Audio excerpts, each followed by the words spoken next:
આજે આપણે ધોરણ 12 જેડબલ્યુ મેથ્સ ચેપ્ટર સદિશ ચેપ્ટર સ્ટાર્ટ કરીશું. તો સૌપ્રથમ તો આપણે જોઈએ તો તમે ફિઝિક્સમાં સદિશ અને અદિશ રાશિ જોઈ ગયા છે. આપણે જે તમે 11મા ધોરણમાં ફિઝિક્સમાં ભણેલા છે ત્યાંથી સ્ટાર્ટ કરીએ. તો પહેલા વ્યાખ્યા આવેલી કે અદિશ કોને કહેવાય. ફિઝિક્સમાં આવેલી કે જે રાશિ ફક્ત મૂલ્ય ધરાવે છે પરંતુ દિશા ધરાવતી નથી તેને અદિશ રાશિ કહીએ છીએ. કે જે રાશિ ફક્ત મૂલ્ય ધરાવે છે પરંતુ દિશા ધરાવતી નથી તેને અદિશ રાશિ કહેવાય છે. ઓકે, આપણે એના ઉદાહરણ તરીકે લઈએ તો ઉદાહરણ તરીકે એક તો લઈ શકાય તો કે લંબાઈ, બીજું આપણે લઈ શકાય તો કે ક્ષેત્રફળ. ક્લિયર?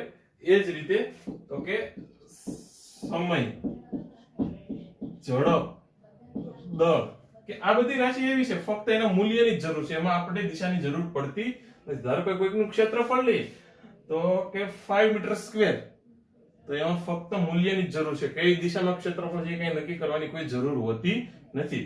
તો આ અદિશ રાશિ કહેવાય છે. એ જ રીતે તમે ફિઝિક્સમાં જોઈ ગયા કે સદિશ રાશિ. ઓકે, સદિશ. તો સદિશ રાશિની વ્યાખ્યા શું આવી હતી કે જે રાશિ મૂલ્ય અને દિશા બંને ધરાવે છે તેને સદિશ કહે છે. કે જે રાશિને મૂલ્ય અને દિશા બંને હોય છે એને સદિશ કહેવામાં આવે છે. આવું તમે ફિઝિક્સમાં જોયેલા. અને એનું આપણે એક ઉદાહરણ લઈએ તો કે એક્ઝામ્પલ તો કે બળ, સ્થાનાંતર અને વેગ, જે તમે 11મા ધોરણમાં ફિઝિક્સમાં જોયેલું છે. તો હવે આપણે આ ફિઝિક્સ લેવલે વાત કરીએ તો આ સદિશની રાશિ છે, પણ હવે આપણે કે મેથેમેટિક્સમાં સદિશ ચેપ્ટર ભણવાનું છે જે જેડબલ્યુ મેથ્સમાં બહુ ઇમ્પોર્ટન્ટ છે. અને દર વખતે મેઇન્સની એક્ઝામમાં એક એમસીક્યુ એ ચેપ્ટરમાંથી પૂછાય જ છે, એટલે મોસ્ટ ઇમ્પોર્ટન્ટ છે જેઈ મેઇન લેવલે. ઓકે, તો ચાલો હવે આપણે મેથેમેટિક્સ લેવલે જોઈએ. મેથેમેટિક્સ લેવલે સદિશની રાશિ, સદિશની વ્યાખ્યા જોઈએ. તો મેથેમેટિક્સ લેવલે સદિશની વ્યાખ્યા એવી છે કે કોઈ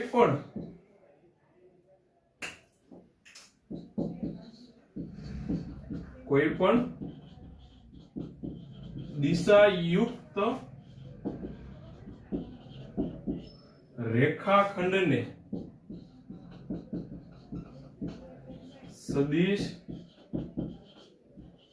કહેવાય છે. કોઈ પણ દિશાયુક્ત રેખાખંડને સદિશ કહેવાય છે. ધારો કે આપણે સપોઝ કે લઈએ કે આ કોઈક રેખાખંડ છે, આ એ બિંદુ છે અને આ બી બિંદુ છે. તો આ બાજુ તીર દોરેલું છે, એનું મીનિંગ શું છે? એ થી બી તરફ એની દિશા છે. તો આને સદિશ કહેવાય છે મેથેમેટિક્સની ભાષામાં. જે આ એ બિંદુ છે એને પ્રારંભિક બિંદુ કહેવાય છે. એ બિંદુ છે એને કયું બિંદુ કહેવામાં આવે છે? પ્રારંભિક બિંદુ કહેવામાં આવે છે. અને જે બે બિંદુ છે એને અંત્ય બિંદુ કહેવામાં આવે છે. ક્લિયર? એ બિંદુને પ્રારંભિક બિંદુ કહેવામાં આવે છે અને બી બિંદુને અંત્ય બિંદુ કહેવામાં આવે છે. ધારો કે આ સદિશને આપણે નામ આપીએ કે સદિશ એ. સદિશ એ. તો સિમ્બોલિકલી સદિશ એ ઇઝ ઇક્વલ ટુ તો કે સદિશ AB આ રીતે દર્શાવી શકાય છે. ઓકે, હવે આગળ જોઈએ તો એક્ઝામ્પલ ઉપરથી આપણે જોઈએ કે ધારો કે એ બિંદુ છે એ 1,0 છે. એ બિંદુ છે એ 1,0 છે અને બી બિંદુ છે એ 2,3 છે. બી બિંદુ છે એ 2,3 છે. ક્લિયર? ઓકે, તો આપણને સદિશ AB શોધવાનું કીધું હોય તો સદિશ AB કઈ રીતે શોધવાનું છે? તો કે સદિશ AB તો કે અંત્ય બિંદુમાંથી પ્રારંભિક બિંદુ બાદ કરવાનું છે. અંત્ય બિંદુમાંથી પ્રારંભિક બિંદુ બાદ કરવાનું છે.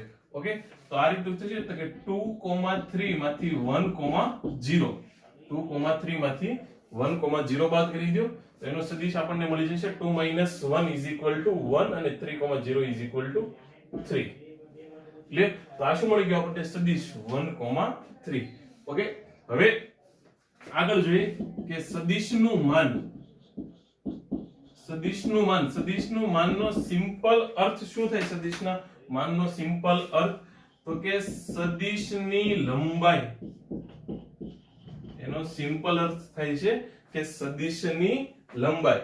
ધારો કે કોઈ સદિશ આપણને આપેલું છે કે સદિશ A = x1 y1 અને z1. સદિશ A = x1 y1 અને z1. તો સદિશનું માન આ રીતે થશે. સદિશનું માન તો કે √x1² +√y1² +√z1². ક્લિયર થઈ ગયું? તો આ રીતે સદિશનું માન શોધવામાં આવે છે. ઓકે, એમાં પણ આપણે એક ઉદાહરણ લઈને જોઈએ. ઉદાહરણ કે ધારો કે સદિશ AB છે.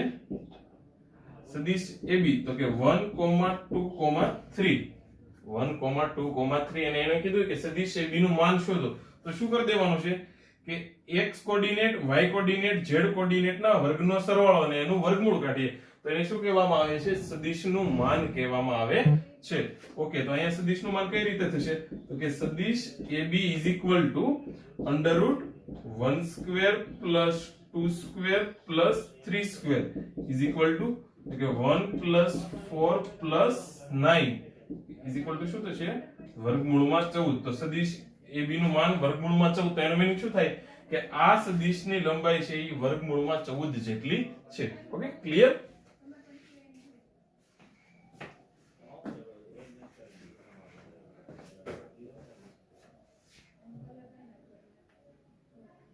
જોઈશું. તો આપણે આગળ સ્ટાર્ટ કરીએ કે સદિશના પ્રકાર. આગળનો ટોપિક છે આપણે તો કે અલગ અલગ પ્રકારના સદિશ આવે છે. તો કે સદિશના પ્રકાર. ઓકે, તો એમાં પહેલો પ્રકાર છે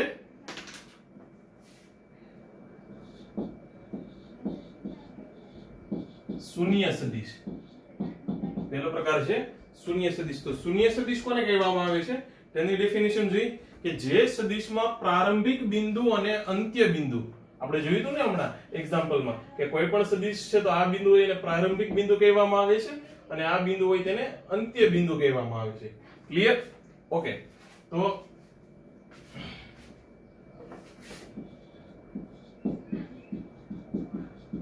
જે સદિશમાં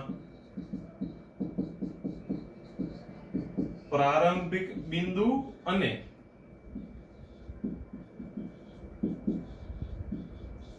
અંત્ય બિંદુ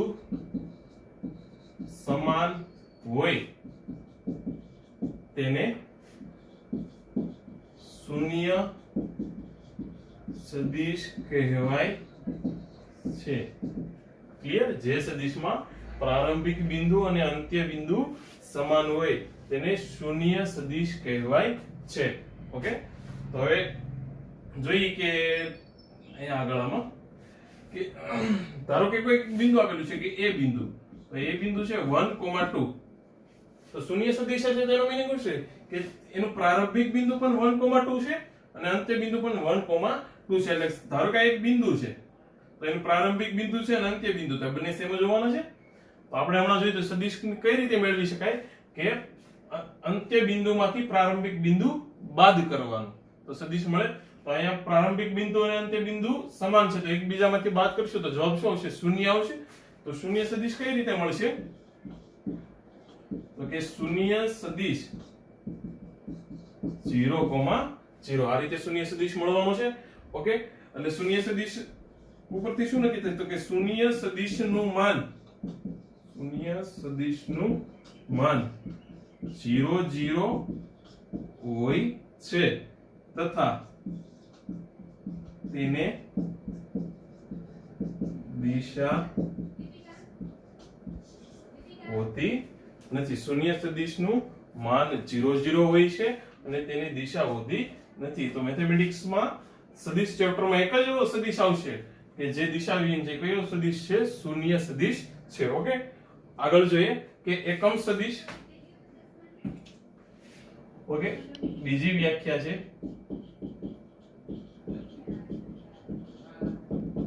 એકમ સદિશ. ઓકે, તો એકમ સદિશ કોને કહેવામાં આવે છે?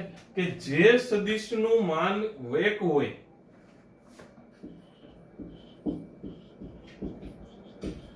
જે સદિશનું માન 1 એટલે કે 1 હોય તેને એકમ સદિશ કહેવાય છે. જે સદિશનું માન 1 હોય તેને એકમ સદિશ કહેવાય છે. ઓકે, તો ધારો કે આપણે કોઈ એક સદિશ લઈ લઈએ કે સદિશ a. ઓકે, સદિશ a ઇઝ ઇક્વલ ટુ આપેલું છે 1, 2, 3. તો હમણાં જોયેલું કે સદિશ a નું માન કેટલું થશે? તો કે વર્ગમૂળમાં 1 નો વર્ગ પ્લસ 2 નો વર્ગ પ્લસ 3 નો વર્ગ. વર્ગમૂળમાં 1 નો વર્ગ પ્લસ 2 નો વર્ગ પ્લસ 3 નો વર્ગ. તો એના ઉપરથી શું છે? વર્ગમૂળમાં 14.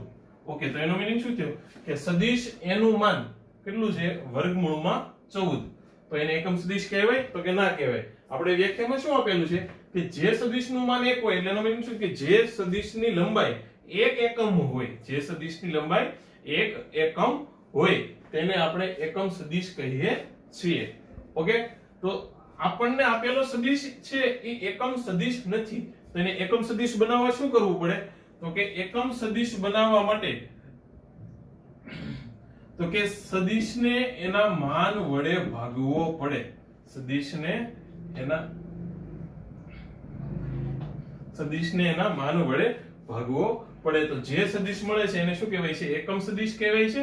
અને એને સિમ્બોલિકલી a કેપ તરીકે દર્શાવાય છે. જો આ રીતે a અને માથે આ રીતની નિશાની કરી દેવાની. એટલે આ શું છે? આ લખેલું તેનો મીનિંગ શું થાય? એકમ સદિશ a. ક્લિયર? સદિશ ભાગ્યા એનું માન કરો તો એ શું મળે છે? એકમ સદિશ. તો શું એનું માન 1 થશે? તો કે ચેક કરી લઈ. ઓકે, તો આની ઉપરથી આપણો સદિશ કયો બનશે? એકમ સદિશ. સદિશ એક તો કે 1, 2, 3 ભાગ્યા વર્ગમૂળમાં 14. સદિશ ભાગ્યા એનું માન. તો એ કયો સદિશ મળવાનો છે? 1 ના છેદમાં વર્ગમૂળ 14, 2 ના છેદમાં વર્ગમૂળ 14 અને 3 ના છેદમાં વર્ગમૂળ 14. ઓકે, ચલો હવે તમે આનું માન ચેક કરશો એટલે એનું માન કેટલું આવશે? તો એનું માન 1 આવશે. ક્લિયર? ઓકે, તો જો બીજી રીતે પણ જોઈએ, આને પરથી પણ જોઈ શકાય છે. આના પરથી આપણે જોઈ કે એકમ સદિશ a ઇઝ ઇક્વલ ટુ શું થશે? સદિશ a ભાગ્યા એનું માન. સદિશ a ભાગ્યા એનું માન. ધારો કે આપણે બંને બાજુ એનું માન શોધીએ તો એકમ સદિશનું માન તો શું થશે? સદિશ ભાગ્યા એનું માન. અને એનું માન થઈ જશે. તો આનો મીનિંગ શું થશે? સદિશ એનું માન છેદમાં સદિશ એનું માન. કારણ કે માનનું માન તો એક પોતે રહેવાનું છે. તો આ કેન્સલ થઈ જશે અને તમારો આન્સર કેટલો આવી જશે? 1. એટલે કે સદિશ એનું માન કેટલું થશે? 1. ઓકે,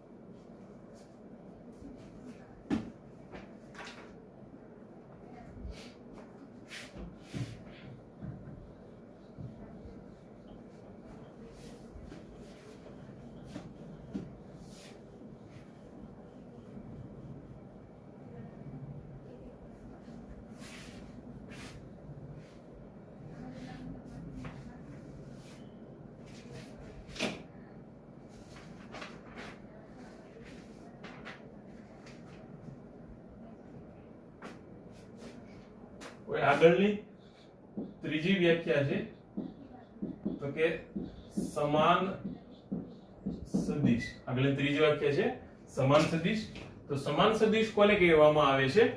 સમાન સદિશ તો કે જો બે સદિશની દિશા અને માન સમાન હોય, જો બે સદિશની દિશા અને માન સમાન હોય તો એને આપણે સમાન સદિશ કહીએ છીએ. ક્લિયર?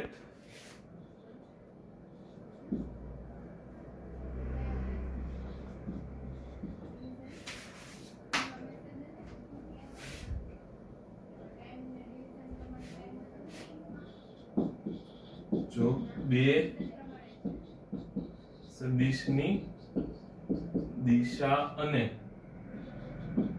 માન સમાન હોય તો તેને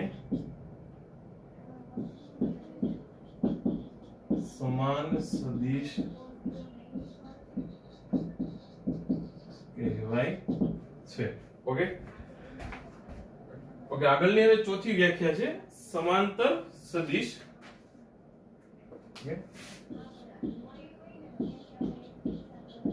ચોથી વ્યાખ્યા છે સમાંતર સદિશ. તો સમાંતર સદિશ કોને કહેવાય? કે આપેલા સદિશ, આપેલા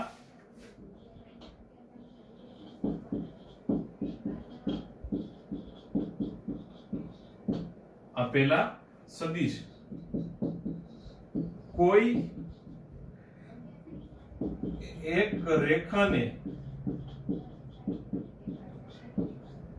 સમાંતર હોય તો તેને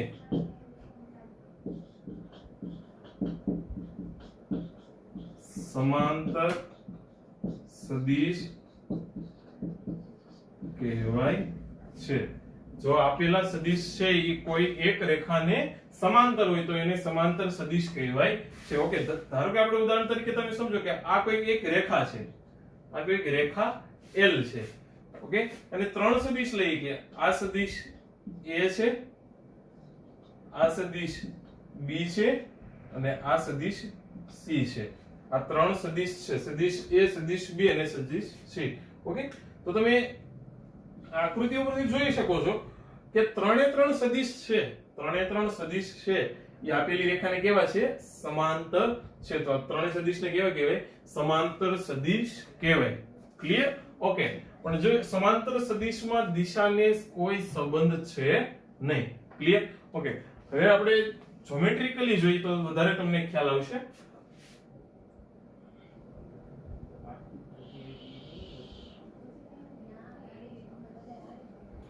ઓકે, આ જો કે આ ઉગમ બિંદુ આપણું O છે, આ ઉગમ બિંદુ O. આપણે આંકી દઈએ કે આ 1 2 3 4 અને 5. આ 1 2 3 4 અને 5. ઓકે, ચાલો કે આપણે એક સદિશ A વિચારીએ છીએ. આપણે આ સદિશ લઈ તો આપણે આને કહી દઈએ સદિશ A. ઓકે, સદિશ A. ચલો, તો આ શું બનવાનું છે? અંત્ય બિંદુ બનવાનું છે. તો અંત્ય બિંદુ કયું થવાનું છે? તો કે 1, 0 થવાનું છે. અંત્ય બિંદુ 1, 0 થવાનું છે. અને સોરી, આ પ્રારંભિક બિંદુ થશે અને આ આપણું અંત્ય બિંદુ થશે. તો અંત્ય બિંદુ કેટલું થશે? તો કે 2, 1. 2, 1. તો એના ઉપરથી આપણે નક્કી કરીએ કે સદિશ A શું બનવાનું છે? તો કે સદિશ A તો કે અંત્ય બિંદુમાંથી આપણે પ્રારંભિક બિંદુ બાદ કરી દઈએ. તો 2 માંથી 1 બાદ કરી દઈશું તો શું થવાનું છે? તો કે 1 થશે. અને 1 માંથી 0 બાદ કરશું તો કે 1. તો સદિશ A શું મળી ગયો? 1, 1 મળી ગયો. ચલો કે આપણે હજી એક સમાંતર સદિશ લઈએ.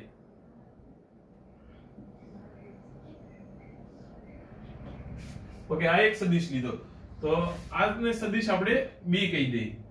તો આ પ્રારંભિક બિંદુ થશે. પ્રારંભિક બિંદુ કેટલું થશે? 2, 0 થશે. પ્રારંભિક બિંદુ 2, 0. ઓકે, અને આ શું થવાનું છે? અંત્ય બિંદુ થવાનું છે. તો અંત્ય બિંદુ કેટલું થવાનું છે? 4, 2. ક્લિયર? તો ચાલો સદિશ B મેળવો. તો સદિશ B મેળવવા આપણે શું કરશું? તો કે એનું જે અંત્ય બિંદુ છે તેમાંથી આપણે પ્રારંભિક બિંદુ બાદ કરી દઈશું. તો 4 માંથી 2 જશે તો કે 2 અને 2 માંથી 0 જશે તો 2. આ ક્લિયર? આ એક સદિશ B મેળવી લીધો. ઓકે, જો આપણે જોઈ શકાય છે અહીંયા બંનેની દિશા સમાન છે. સદિશ A અને સદિશ B ની દિશા સમાન છે. હવે વિચારીએ કે એક સદિશ ત્રીજો અહીંયા આપણે કન્સિડર કરીએ કે એક આ હું સદિશ લઉં છું કે આ એનું પ્રારંભિક બિંદુ છે અને આ સદિશનું અંત્ય બિંદુ છે. તો સદિશ આ ટાઈપનો બનવાનો છે. ઓકે, તો પ્રારંભિક બિંદુ કેટલું થવાનું છે? તો કે 4,1 થવાનું છે અને અંત્ય બિંદુ થવાનું છે 3,0 અને આને આપણે કહી દઈએ સદિશ C. ઓકે, ચાલો તો સદિશ C શું બની જશે? તો કે અંત્ય બિંદુમાંથી પ્રારંભિક બિંદુ બાદ કરી તો 3 માંથી 4 બાદ કરશું તો શું થશે? -1 થશે. 3 માંથી 4 બાદ કરશું તો -1. ઓકે, અને 0 માંથી 1 બાદ કરશું તો -1. ક્લિયર? ઓકે, ચાલો તો આની ઉપરથી આપણે એક કન્ક્લુઝન કાઢીએ કે ત્રણ સદિશ આપેલા છે, સદિશ A, સદિશ B અને સદિશ C. તો આપણે જ્યોમેટ્રિકલી તમે જુઓ તો જોઈ શકાય કે સદિશ A અને સદિશ B કેવા છે? તો કે સમાન દિશાના છે. સમાંતર તો ત્રણેય સદિશ છે, પણ સદિશ A અને સદિશ B કેવા છે? સમાન દિશાના છે. જ્યારે સદિશ A અને સદિશ C લઈએ અથવા તો સદિશ B અને સદિશ C લઈએ તો એ કેવા છે? તો કે વિરુદ્ધ દિશાના છે. આટલું ક્લિયર થઈ ગયું? સમાંતર હોય તો કાં તો સમાન દિશા હોઈ શકે કાં તો વિરુદ્ધ દિશા હોઈ શકે. ઓકે, તો જો બીજી એક વસ્તુ જો કે અહીંયા A અને B કેવા છે? તો કે સમાન દિશાના છે. આ બંનેની દિશા કેવી છે? તો કે સમાન દિશા છે. ધારો કે A અને C લ્યો અથવા B અને C લ્યો, એ બંને કેવા છે? તો કે વિરુદ્ધ દિશાના છે. ઓકે, તો ચાલો આની પરથી શું કન્ક્લુઝન નીકળશે? જો બે સદિશ A અને બે સદિશ સમાન દિશા ધરાવતા હોય તો જો સમાન દિશા હોય તો એને સદિશ A k ટાઈમ્સ સદિશ B અને k belongs to R વડે દર્શાવી શકાય. તો આનો મીનિંગ શું થશે? જો તમે સદિશ A એટલે કે 1 1 અને સદિશ B એટલે કે 2 2 તો આને સમાન કરવું હોય તો શું કરવું પડે? k 1/2 લેવું પડે. કે સદિશ B ને કોઈક એવી અદિશ વડે ગુણાકાર કરીએ કે જેથી સદિશ A મળી જતો હોય તો, અને ઈ સોરી આ સમાન દિશા છે એટલે આ મિસ્ટેક થઈ ગઈ કે અહીંયા ધન આવશે. ઓકે, તો જો ધન વડે ગુણાકાર કરો તો મળી જાય છે, તો ઈ શું થવાનું છે? સમાન દિશા થવાની. ઓકે, ચાલો સદિશ A અને સદિશ C વિરુદ્ધ દિશાના છે.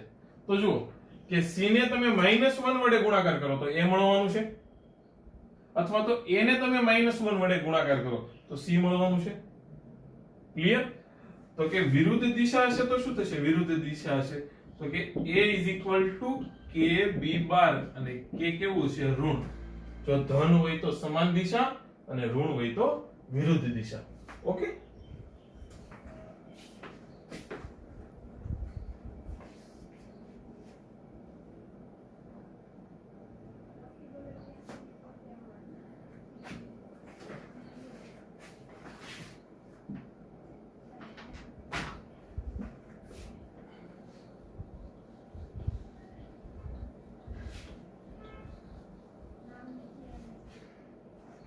ચલો આને આગળ આપણે એક ઉદાહરણ જોઈએ કે જો સમાન અને વિરુદ્ધ દિશા ઉપરથી એના રિલેટેડ એક એક્ઝામ્પલ જોઈએ આપણે. એક્ઝામ્પલ છે કે જો સદિશ A અને સદિશ B સમાંતર કે શૂન્ય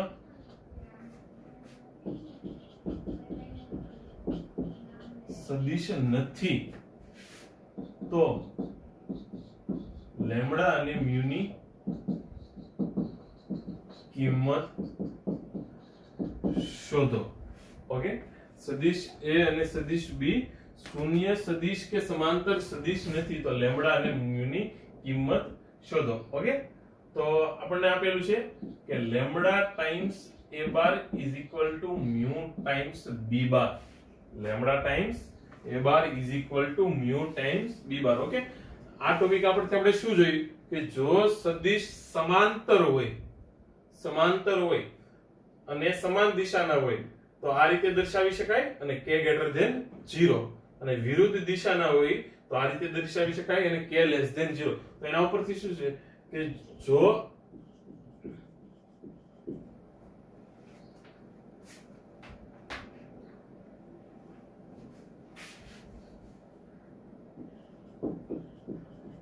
જો સદિશ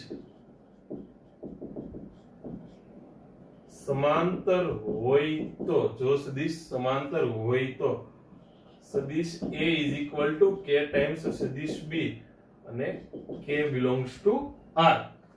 આ રીતે દર્શાવી શકાય. ને જો K ધન છે તો સમાન દિશા અને K ઋણ છે તો વિરુદ્ધ દિશા. ક્લિયર?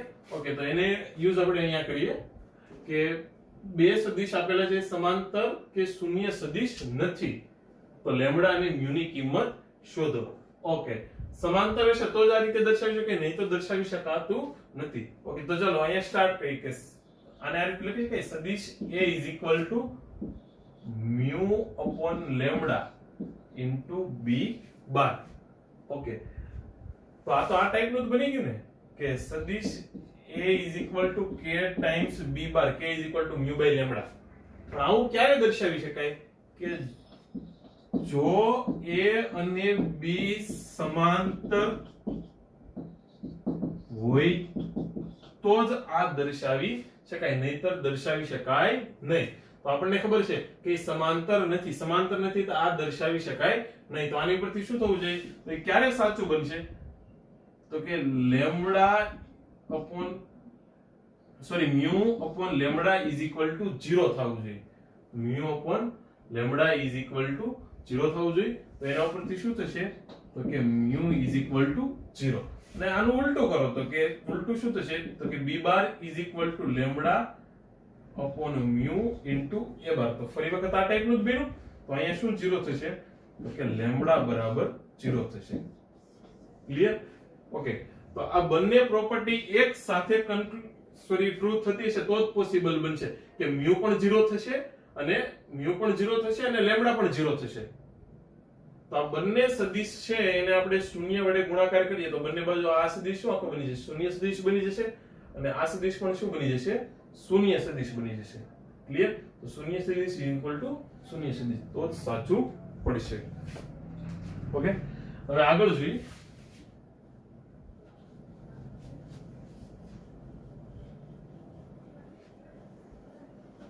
કે સમતલીય સદિશ. આગળની આપણી 5 નંબરની વ્યાખ્યા છે.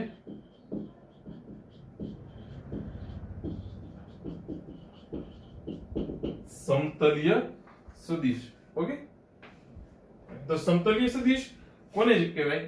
તો કે બે કે બેથી વધુ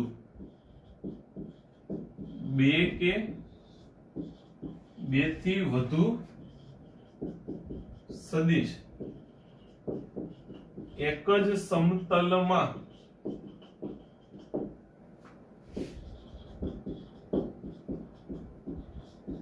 આવેલા હોય તો તેને સમતલીય સદિશ કહે છે. બે કે બેથી વધુ સદિશ એક જ સમતલમાં આવેલા હોય તો તેને આપણે સમતલીય સદિશ કહીએ છીએ. ઓકે, તો ધારો કે આપણે x y z યામ પદ્ધતિ લઈએ તો આ કયું સમતલ બનવાનું છે? આ કોઈ પણ એક x y સમતલ છે તો આ સમતલમાં આવેલા બધા જ સદિશ લઈ લો કે ઘણા બધા અસંખ્ય સદિશો આવી શકે. તો આ આખા બધા સદિશો છે એને કેવો કહેવાય? સમતલીય સદિશ કહેવાય. ક્લિયર? ઓકે, તો એની ઉપરથી થોડા કન્ક્લુઝન છે કે જો બે સદિશનું પ્રારંભિક બિંદુ સમાન હોય તો તે હંમેશા